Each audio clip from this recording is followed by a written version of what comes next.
Thank you, Senda, and hello everyone. As Senda said, I'm Vincenza de Maria, ACPV BIM coordinators, and today I would like to talk to you about space programming and floor efficiency calculation and give you a brief but galactic guide to enhance the compliance to area program. But first of all, I would like to spend 2 words about ACPV, just to introduce ourselves. We are based in Milan. We are more or less 200 people in this moment. And we can boast a lot of projects all around the world, like public spaces, buildings in general, like a skyscraper. We are very into interior design project, and we go to the scale of this type of details. So this is more or less ACPV.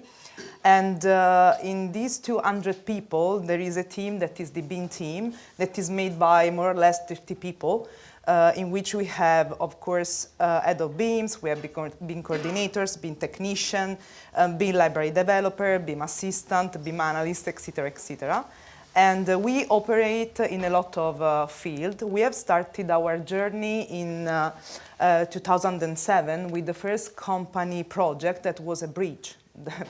This is because we really like challenges. And in 2015, we started to have all the projects in BIM. We decided to run all the projects in this way. And the studio was a pioneer in that moment in Italy because nobody did the same. In 2017, we implemented the template, standard, and skill sharing for the studio and the model checker. In 2020, we started to talk about computational designer, BIM tender, and we started to run project, or better, paperless project.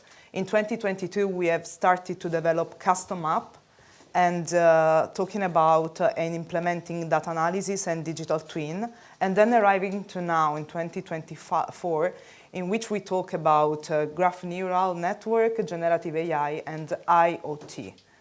And of course, to do these kind of things, we have to leverage interoperability.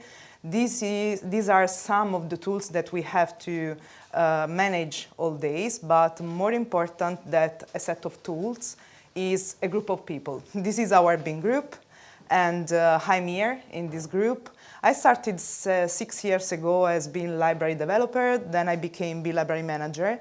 Then I said to myself, I'm in one of the biggest firms in Italy in terms of architectural project and interior design.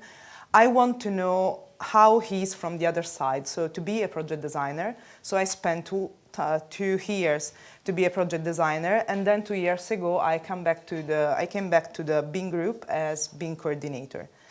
As BIM group, we operate in many fields like BIM management.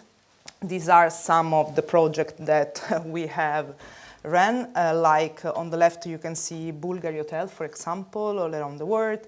On the right, the most important energy society in Italy, that is Enel, and on the top, the Illy Café in Via Monte Napoleone. This image is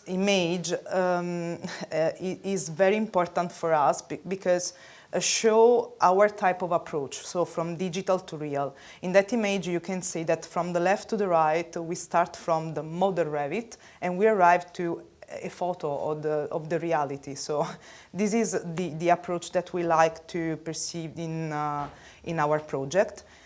We, of course, operate also in computational and cross-contamination. Contamination is a key word in our kind of work because it allows us to achieve new goals and to make a bridge between something that is known and something that is imaginative.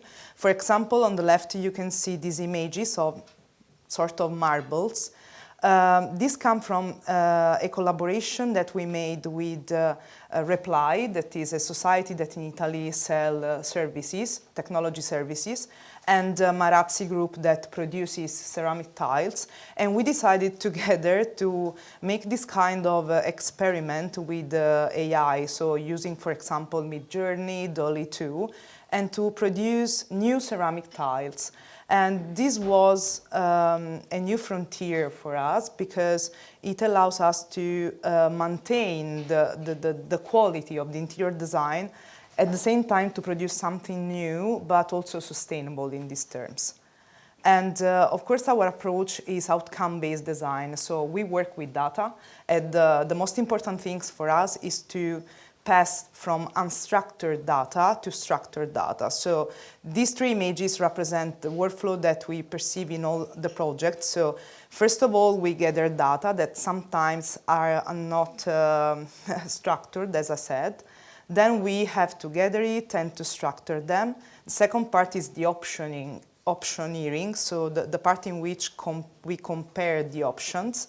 And the third part is the data analysis, so the part in which, after we have structured the data, we can also make choices and archive our data.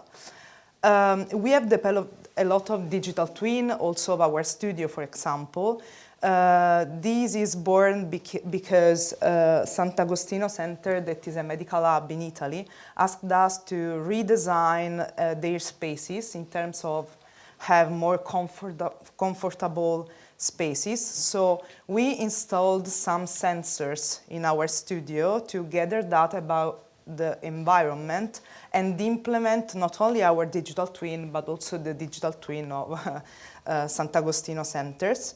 We also work with Heritage Twin. This comes from a collaboration with the FAI, Fondo per l'Ambiente Italiano, that is, yes, a sort of society that is about the protection of Italian heritage. We have developed with our BIM technician the twins of these villas, and this kind of approach, of course, allows us to use technology, but for the protection of the heritage. So in terms of sustainability, maintenance, and conservation of our heritage. So we are very proud of this collaboration. And at the end, we operate also in family modeling, but let me explain. Antonio Citterio is an interior designer, so we need to model his products in a very accurate way. And at the same time, of course, we operate in BIM, so we need that these families that are, up to me, very beautiful, needs to be also parametric and with a lot of information. So we have a very big library with all this kind of product, of course, not only of Antonio Citterio, but related to a lot of pieces of furniture also that comes from other designer. So, and we have developed an app that is called Alessandria that collect all the families and give to the design team the possibility to use them in all the project. So let's go deeper into our topic. First of all, I would like to underline the importance of BIM information. I hope you quote the quote, but because everybody knows that BIM means building information modeling, but I would like to adjust this in building information management, because of course we have to model and product data and information, but it's crucial to manage this kind of information. And to say that we are totally aligned with the ISO 19650 Part 1 and 2. Well, space programming. According to BIM Dictionary, space programming is a model use in which you use 3D models to investigate the client's spatial requirement, the area program. But I would like to add also the compliance to local regulation. Space programming is a very common BIM use in all the project. And in terms of BIM language, this means that we have to produce a lot of areas and rooms. So sometimes what happens is something like this.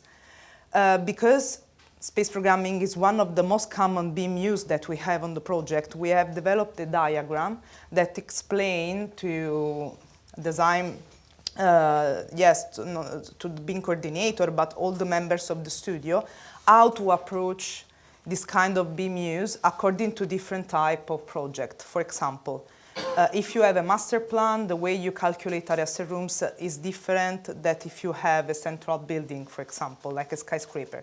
So this is our diagram. This is a zoom. So the first question that you have to ask is, this project is a repeating building or not? So is a master plan, for example, or is a skyscraper?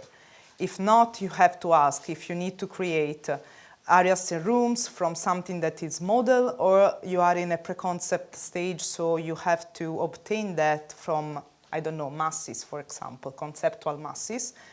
If you don't have masses, but you have model, for example, you have to ask if you need areas and rooms, and if you have design option, for example. The same if you have a master plan, and at the end you have to ask if all the information that you have produced and that are gathered in schedules, for example in Revit, are enough to communicate the option with this efficiency and to communicate to the client. So in that case, you need to use, for example, ABI software. So we have to image the information delivery in this way, like this toy that my nephew really like. And so we have to see the ACPV design intent like this wood box shaped by holes, and the area program, a local regulation, all the color pieces that have to fit inside that. And of course, the purpose of the space programming is always to find the most efficient solution according to client's requirement to the area program. Sometimes the process could be something like that. So they give you an area program, you respect the local regulation, so you make a proposal, and sometimes you have to go back, so you have to rescue some data and change only a part of the project. So all this kind of information, all the gathering of this data could be sometimes a little bit frustrating, not only for BIM coordinators, but also for design team. So we can have something like this, a knot that we have to avoid, for example. I'll bring you 2 case studies of offices project, because these are the case studies in which we experimented a new workflow in gathering data. And for example, the first one is the Enel headquarters, that is, as I said, a society, energy society, and in Italy. This project is based in Rome, for example, and the other one that is A2A headquarters, that is the competitor of Enel, that is based in Milan. Of course, they are 2 very different projects because the building is different. So the local regulation is different and also the area program, but the approach we had for both was the same. In do this, we relied on RICS because we really like to work with global standards. As we know, RICS, of course, is a code of measurement, not a code of evaluation. And RICS give us important information about calculating areas, like this kind of 5, but we can add it something more, like GA, GBA, GIA, NIA, and NOA. From this screenshot, you can see very well which is the relationship between them, so what they mean.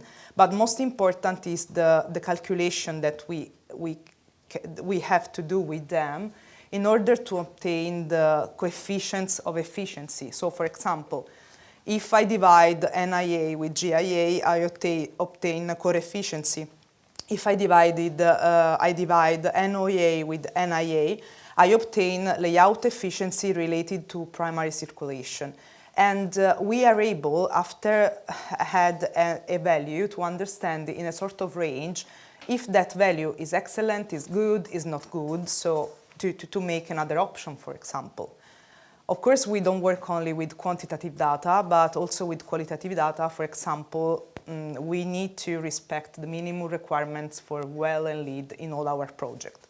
So, in this case, we have a lot of data to gather, a lot of data to calculate, and sometimes we have also to fill in templates that clients give us to have the idea of different options of the space programming. And sometimes we are not able to do this, for example, only with Revit schedules. But we need to connect all of this data of different options, of different stage and different moment of the project.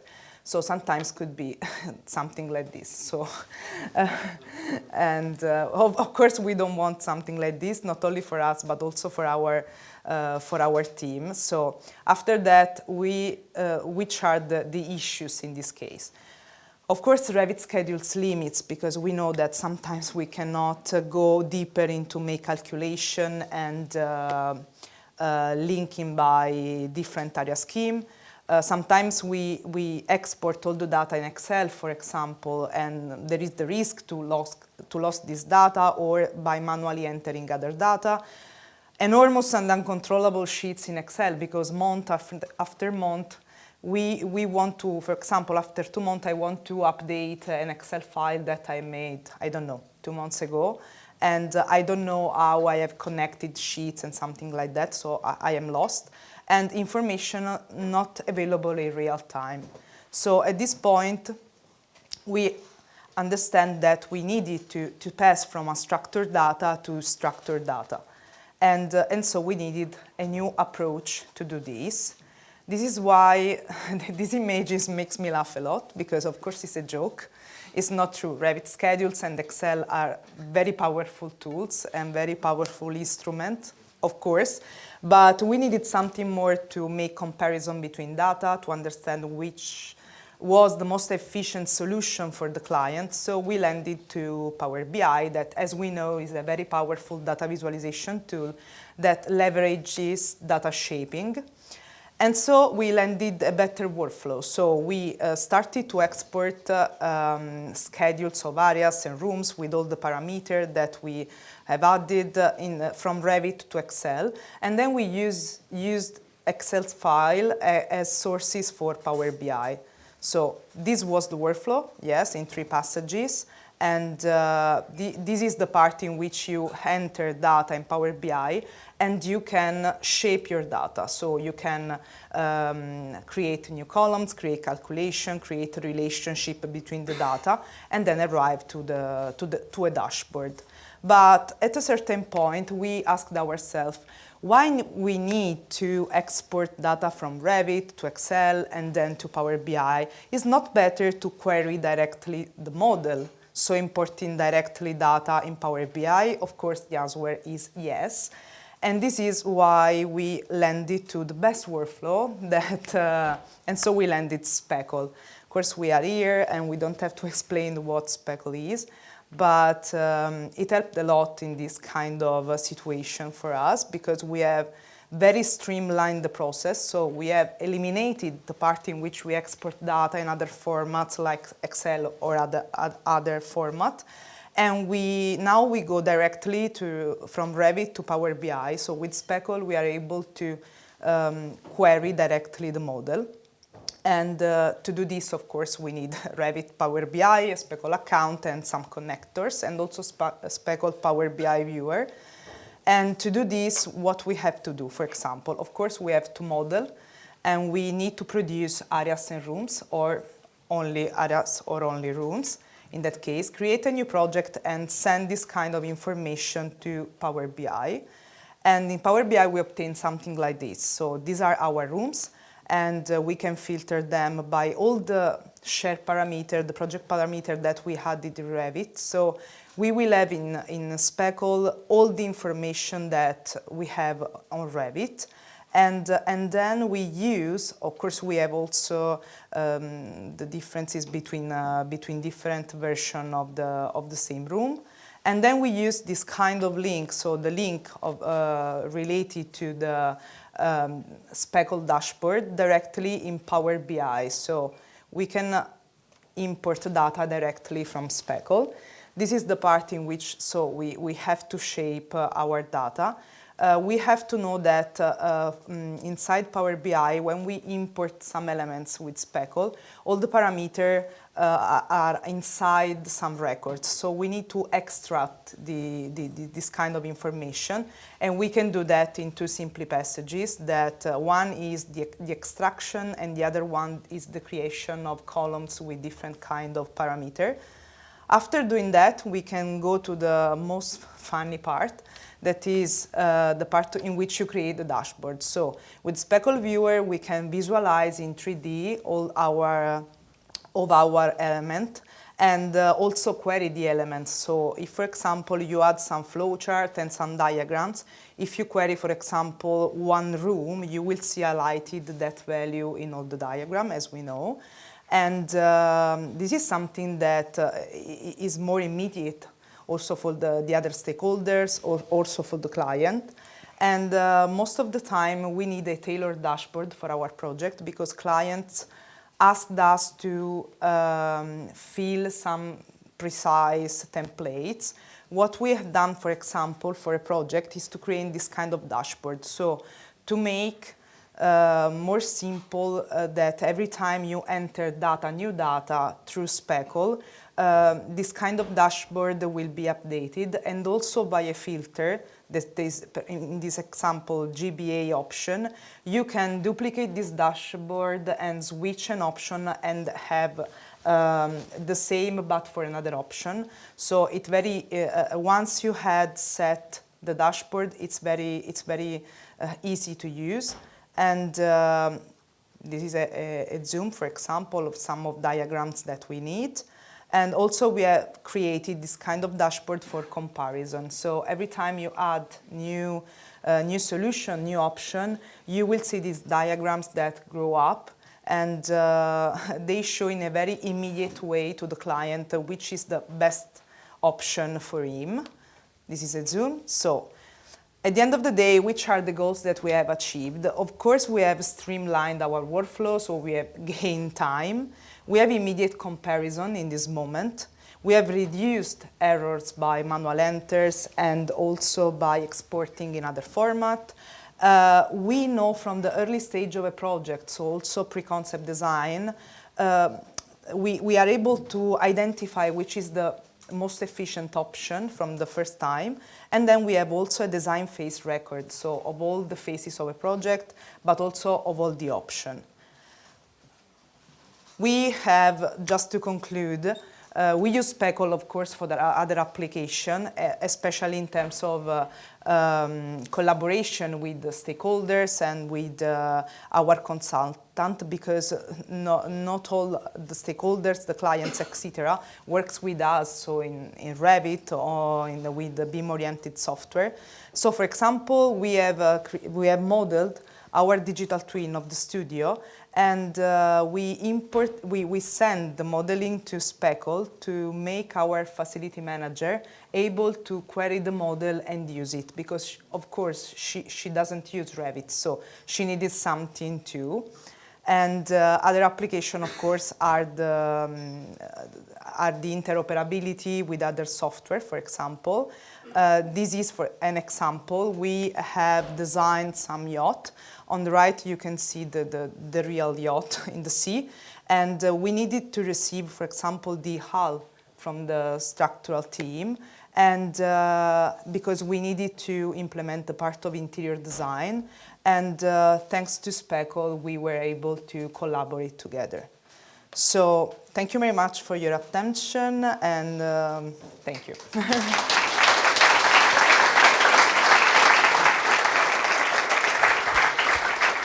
Thank you, Vincenza. Okay. Time for questions. Coming your way. I should have stayed here.